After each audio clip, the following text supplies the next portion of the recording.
السلام علیکم۔ امید ہے آپ سب خوش ہوں گے۔ دنیا اس وقت حیران ہے افغانستان کے حالات دیکھ کہ 9 دن کے اندر ان ٹرینڈ طالبان نے کیسے افغانستان پر اپنی حکومت کھڑی کر دی۔ آخر اس کے پیچھے کی وجہ کیا تھی، ہم اس بارے میں اپنی اس ویڈیو میں بات کریں گے۔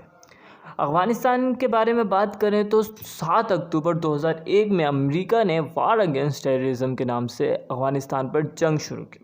امریکہ نے $766 ارب اپنے مشنز پر خرچ کیے۔ امریکن یونیورسٹی کی رپورٹ کے مطابق امریکہ نے شام، عراق اور افغانستان میں $6.4 ٹریلین خرچ کیے، جو 6,400 ارب بنتے ہیں۔ بات کرنی ہے تو اموات کی بات کریں تو 2,40,000 اموات افغانستان میں ہوئی، جس میں سے 2,440 اموات امریکن فوجی، 70,300 کچھ عام سٹیزن اور 78,312 افغان سیکیورٹی فورسز کے جوان شہید ہوئے، اور جس میں سے 80,190 مخالفین کی اموات ہوئیں۔ امریکہ نے افغانستان کی فوج پر اربوں ڈالر خرچ کیے، تو کیوں یہ فوج ان ٹرینڈ طالبان کے سامنے کھڑی نہ ہو سکی؟ 6 اگست کو طالبان نے افغانستان کے مختلف صوبائی دارالخلافہ پہ فتح حاصل کرنا شروع کری، اور طالبان نے تمام مجسرین اور فورسز کی رپورٹ کو غلط ثابت کرتے ہوئے 9 دن کے اندر طالبان نے پورے افغانستان پر اپنی حکومت کھڑی کر دی۔ پر طالبان کا اصل امتحان اب شروع ہوا ہے۔ دنیا کی نظریں اب صرف اور صرف طالبان کے اوپر ہیں۔ وہ کیا کرتے ہیں؟ کیا یہ طالبان 90 کے طالبان سے الگ ہیں، یا یہ طالبان بھی ویسے ہی ثابت ہوں گے؟ اور کیا انسانی حقوق افغانستان میں ملیں گے؟ خواتین کو کام کرنے کی اجازت دی جائے گی؟ دنیا کی نظر اب ان کچھ سوالات پر رہ گئی ہے۔ طالبان کے سیاسی ونگ کے سربراہ نے اپنے ایک بیان میں کہا کہ اللہ کی مدد سے طالبان کو فتح حاصل ہوئی، اور طالبان چاہتے ہیں کہ کوئی بھی ممالک افغانستان کے معاملات میں دخل اندازی نہ کرے، اور طالبان کسی بھی ممالک کے معاملے میں دخل اندازی نہیں کرے گا۔ افغانستان کی زمین کسی کو بھی کسی کے لیے استعمال کرنے کی اجازت نہیں دی جائے گی، اور افغانستان کے سرکاری ورکرز کل سے اپنے روزمرہ کے کاموں میں آ جائیں، مرد ہوں یا خواتین اپنے روزمرہ کے کاموں میں آ جائیں، ان کو ان کی سیلریاں ملیں گی۔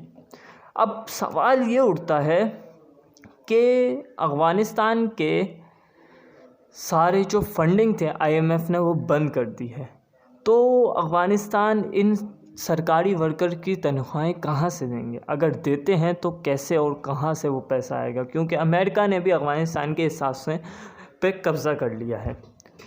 دوسری جانب افغانستان کے سابق صدر اشرف غنی کا کہنا تھا کہ انہوں نے لاکھوں لوگوں کو خون ریزی سے بچانے کے لیے یہ قدم اٹھایا۔ طالبان نے ملک تو فتح کر لیا، پر لوگوں کے دلوں کو فتح نہ کر سکے۔ طالبان کو اپنے آپ کو ثابت کرنا پڑے گا کہ وہ ملک کی عوام، ملک کی قومیت اور ملک کی ماں بیٹی کی حفاظت کر سکتے ہیں یا نہیں۔ اور دنیا کی تاریخ میں پہلی بار ہوا ہے کہ غیر نمائندگی قوتوں کو حکومت دی گئی۔ امریکہ صدر کا کہنا تھا کہ افغان فوج جب خود اپنے تحفظ کے لیے نہیں لڑی تو امریکہ اس میں کیا کر سکتا ہے؟ ہم نے اربوں ڈالر خرچ کر کے ان کو ٹرین کیا، ان کو ایئر فورس دی، پر اس کے باوجود وہ نہیں لڑے۔ ہم بس ان کو ایک چیز نہ دیکھ سکتے، وہ تھی لڑنے کا جذبہ، وہ ہم نہ دے سکے، اور اس کی وجہ سے یہ حالات ہوا۔ افغانستان اپنے حالات کا خود ذمہ دار ہے، اور میں نہیں چاہتا کہ 4 صدر اس جنگ میں گزر گئے، اور میں نہیں چاہتا کہ 5واں صدر بھی اس جنگ کا حصہ بنے اور اس جنگ میں اپنی صدری پوری کرے۔ ان کا مزید کہنا یہ تھا کہ امریکہ جب بھی اپنی فوج افغانستان سے نکالتا تو اس طرح کے حالات ہونے لازمی تھے، اور ایسے حالات کا خدشہ تھا۔ اب کچھ سوالات اٹھتے ہیں کہ آخر امریکہ نے 20 سال اور اربوں ڈالر خرچ کر کے افغانستان پہ کیا، اور لاکھوں لوگوں کی فوج، افغان فوج انٹرینڈ طالبان کے آگے کیوں نہ کھڑی ہو سکی؟ حالانکہ ان کے پاس ایئر فورس بھی تھی جو طالبان کے پاس نہیں ہے۔ اور کیا پاکستان طالبان کی حکومت کو تسلیم کر سکے گا یا نہیں؟ ابھی تک کا پاکستان کا کہنا ہے کہ وہ دوست ممالک کے ساتھ مل کے باہمی مشاورت کے ساتھ یہ فیصلہ کریں گے، کوئی جلد بازی نہیں۔ اور اس وقت تک چائنا نے طالبان کی حکومت کو تسلیم کیا ہے اور دوستی کا ہاتھ بھی بڑھا ہے۔ کینیڈا نے طالبان کی حکومت کو تسلیم کرنے سے انکار کر دیا۔ ان کا موقف یہ تھا کہ طالبان ایک تسلیم شدہ دہشت گرد تنظیم ہے اور ہم نے 90 کے طالبان کو بھی تسلیم نہیں کیا، ہم ان کو بھی تسلیم نہیں کر سکے۔ اور اس کے ساتھ ساتھ ایک خوشی کی بھی بات ہے کہ افغانستان میں جو خون ریزی کا خدشہ تھا وہ نہیں ہوئی۔ پرسکون طریقے سے طالبان آئے، طالبان نے حکومت اپنی کھڑی کری، خون ریزی نہیں ہوئی۔ اور سامنے میں سننے میں آتا ہے کہ اشرف غنی افغانستان کی 4 گاڑیاں اور 1 ہیلی کاپٹر لے کے بھاگے، جس میں وہ پورا پیسہ افغانستان کا جو پیسہ تھا وہ لے کے بھاگے 4 گاڑیاں اور ہیلی کاپٹر میں۔ آخر ان 4 گاڑی اور 1 ہیلی کاپٹر میں کتنا پیسہ آ سکتا ہے؟ اور ایک اور خوشی کی خبر یہ ہے کہ ابھی تک خواتین کو کام کرنے کی اجازت دی جا رہی ہے، پر سوال یہاں بھی ایک اٹھتا ہے کہ جب دنیا طالبان کی حکومت کو تسلیم کر لے گی تو کیا طالبان کا رویہ یہی رہے گا جو یہ باتیں کر رہے ہیں، یا مختلف بھی ہوگا، یا یہ 90 کے طالبان جیسے بن جائیں گے؟